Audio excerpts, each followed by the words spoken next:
Mnohí klienti, keď sa na nás obrátia, že si chcú založiť spoločnosť v Emirátoch, tak častokrát ani nevedia, že sú rôzne typy spoločností. Prípadne prídu s tým, že sú offshore, free zone, lebo si o tom prečítali a možno prípadne by sa im viac hodila mainland spoločnosť. Tak povedzme si rozdiely medzi nimi. Môžeme začať tým offshoreom. Je vlastne offshore spoločnosť alebo má nejaké opodstatnenie, keď si ju klient založí v Emirátoch? Presne ako si spomínala, ten offshore je vždycky veľmi atraktívny a veľmi populárny.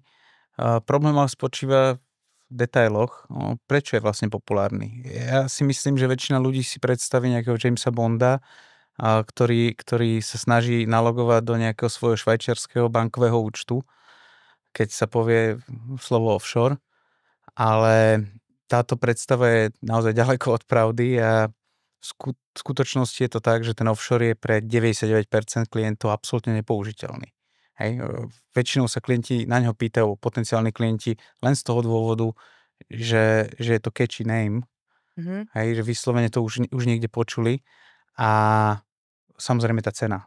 Cena je bezkonkurenčná, lebo bavíme sa o 2,5 tisíc, 3 000 eur maximum a to sa naozaj nedá porovnať s ostatnými formami podnikania. Môže sa vlastne ľuďom, ktorí si založia offshore spoločnosť, ľahko stať aj to, že minú peniaze na niečo, čo pre nich nie je vôbec použiteľné. Častokrát sa stalo to, že práve keď došiel takýto klient za nami, že má offshore spoločnosť, tak nemal na ňu vlastne otvorený bankový účet. To je vlastne ten podľa mňa najväčší problém, že keď máš spoločnosť, ktorá nemá otvorený bankový účet, tak vlastne nemôžeš podnikať. A je na to nejaký špecifický dôvod, prečo vlastne banky nechcú na tieto offshore spoločnosti otvárať bankové účty? Existujú 3 hlavné dôvody, prečo je to tak. Ten prvý je taký, že offshore spoločnosť sa nepovažuje za daňového rezidenta Spojených arabských emirátov a preto nie je možné na ňu aplikovať výhody z uzavretých zmluv o zamedzení dvojitého zdanenia. To je ten hlavný dôvod. Druhý dôvod je taký, že táto spoločnosť nemôže podnikať, má zakázané podnikať v rámci Spojených arabských emirátov. Tam vzniká otázka, odkiaľ sa teda podniká, keď nie priamo z Emirátov, čo býva veľký AML a KYC problém pre banky. A tretí dôvod je ten, že táto spoločnosť nemôže vydávať rezidenčné víza. Jasné, takže vlastne by si neodporúčil vôbec sa zaoberať takouto spoločnosťou, alebo v niektorých prípadoch to môže byť pre podnikateľa zaujímavé? Mali sme prípady, kedy sa offshore spoločnosť dala využiť v tom špecifickom setupe, ale z 99% viem povedať, prehlásiť, že pre väčšinu setupov je offshore spoločnosť absolútne nevhodná. Dobre, takže vlastne máme túto offshore spoločnosť, ktorú teda my vo väčšine prípadoch neodporúčame, pretože presne nie je pre ňu žiadne využitie a není tam vlastne ten bankový účet. Alebo ak je, tak je za veľmi komplikovaných okolností. Ďalej môžu potenciálni záujemci o podnikanie v Emirátoch vidieť na internete, že sú ďalšie typy spoločnosti a to mainland a free zone. Možno povedzme si niečo k tej mainland spoločnosti. Čo to vlastne je? Najlepšie sa mainland spoločnosť asi opíše ako obdoba tej slovenskej alebo českej SROčky alebo akciovej spoločnosti. Na čo je vhodné využiť je na podnikanie alebo na priamy prístup k trhu Spojených arabských emirátov. To znamená, ak by som chcel pôsobiť na trhu priamo v Emirátoch, alebo aj v zahraničí, tak toto je ten správny spôsob. Možno by si vedel vymenovať nejaké príklady, ktoré sme mali, čo sú naši klienti, že aké sú to mainland spoločnosti, aké predmety podnikania sú vhodné pre tento typ spoločnosti? Akékoľvek druhy služieb, môžeme sa baviť, také typické boli reštaurácie, kaviárne, aj občerstvenia. Môžeme sa baviť o retailových obchodoch. To sú veľmi typické. Mali sme aj výrobu zo zdravotníckeho sektora, sme mali klientov. To znamená, toto je vyslovene ten best use case scenario. Prípadne nejaká IT spoločnosť, ktorá chce pôsobiť na trhu v Emirátoch. Dobre, a čo sa týka vlastne tej freezonovej spoločnosti, čo to vlastne je? Je to nejaký nový typ spoločnosti, ktorý sa na Slovensku ani v Čechách nenachádza? Najlepšie by som freezonovú spoločnosť opísal ako nejaký špecifický druh licencie. Hej? Nie ani ako samostatnú právnu formu, ale jedná sa o spoločnosť založenú v súkromnom obchodnom registri. Hej? A tých súkromných obchodných registrov máme v Emirátoch viacero. Niektoré odhady hovoria, že až 60. Hej? To rozpätie sa hýbe od 40 do 60. A keď sa na to pozrieme, že čo to vlastne znamená, súkromný obchodný register, znie to dosť pre našinca neuveriteľne, exoticky. Jedná sa o určitý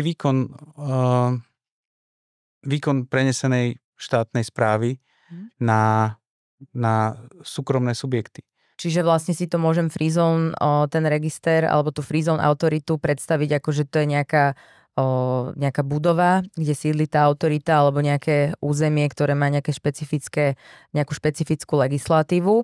Dobre, a ja som podnikateľ, ktorý príde do Emirátov a kedy je pre mňa vhodná táto freezonová spoločnosť, ktorú by som si mala založiť?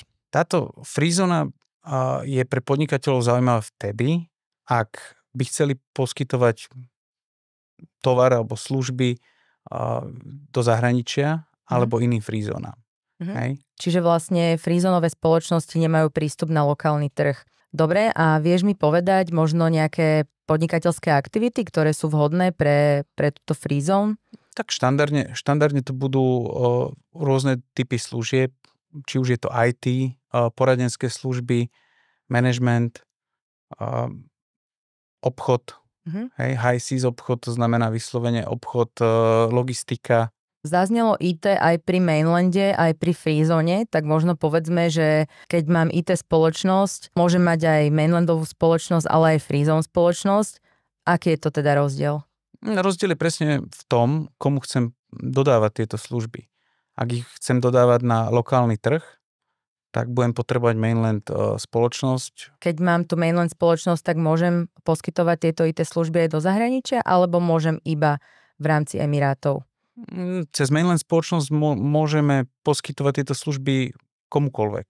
Hej, tam bez obmedzenia. Čiže obmedzenie je také, že mainland spoločnosť podniká Emiráty a svet a freezone spoločnosť iné freezony alebo svet. Tak to môžeme zjednodušiť. Je tu ďalší mýtus, ktorý funguje pri iných poskytovateľoch, ktorí spomínajú, že je to vlastne úplne jedno, či si založí človek mainland spoločnosť alebo freezone spoločnosť. Takže je to jedno, alebo je to rozdiel?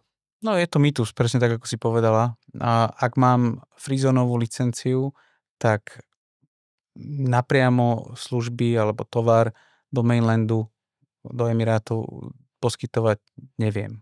Viem, že veľa ľudí si zakladá freezony práve kvôli tomu, že majú výhodné daňové možnosti v porovnaní možno s mainlandom. Tak možno povedzme si, že aké sú tam rozdiely v rámci toho zdaňovania.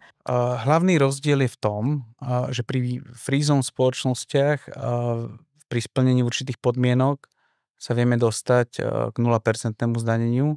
Zatiaľ, čo pri tých mainlandových spoločnostiach je to už teraz ponovom v 9% zdanení. 9% bavíme sa vlastne, že to je sadzba. Je tam aj nejaká úľava pre túto mainland spoločnosť? Áno. Sú tam viaceré úľavy pre malých a stredných podnikateľov. Do určitého levelu tržieb sa považujú za malých a stredných podnikateľov, kedy nemusia platiť žiadne dane až do roku 2026. Super. Je tam aj nejaká hranica základu dane, ktorý sa nezdaňuje napríklad pri tej mainland spoločnosti? Áno, táto hranica je prvých $100,000 základu dane. Áno, takže keď mám $100,000 základu dane, tak tie sú zdanené 0% sadzbou a všetko, ktoré má základ dane nad $100,000, tak je zdanené vlastne 9%. V poslednej dobe sa nám často stáva, že za nami prídu klienti, ktorí nám povedia, že majú založenú mainland spoločnosť a my, keď si od nich vypýtame podklady, tak zistíme, že teda nemajú založenú mainland spoločnosť, ale že sa jedná iba o živnosť. Čo s tým? Je to ohromný problém. Oveľa väčší, ako si ľudia myslia, lebo v tomto konkrétnom prípade títo podnikatelia niekoľko rokov boli pod domnienkou alebo fungovali pod domnienkou, že majú založenú entitu, ktorá sa zdaňuje v nejakom režime, pričom v konečnom dôsledku sa celý čas mali zdaňovať alebo podávať daňové priznania na Slovensku. Hej, je to vážny problém, ktorý má dôsledky a nehovorím, že je neriešiteľný, samozrejme vieme pomôcť aj v takomto prípade, ale len počiarkuje to, že musia sa klienti zaujímať o to, s kým sa bavia, kto im radí a naozaj, aby si na to dávali pozor, lebo v konečnom dôsledku ušetria možno na začiatku, ale v konečnom dôsledku preplatia, lebo tie zmeny a opravy stoja často oveľa viac, ako to raz nastaviť poriadne, tak ako to malo byť. Áno, ich to vlastne dobehne, takže mali by naozaj sa baviť s odborníkom, s daňovým poradcom, jednoducho s niekým, kto je kvalifikovaný a kto im vie v tejto oblasti poradiť. Takže ak by ste si chceli založiť mainland spoločnosť, free zone spoločnosť, tak sa na nás spokojne obráte. My vám s tým určite budeme vedieť pomôcť, budeme vedieť posúdiť aj daňové aspekty takýchto spoločností. Pokojne sa na nás obráte. Na webovej stránke www.incorportas.com si s nami dohodnite bezplatnú konzultáciu.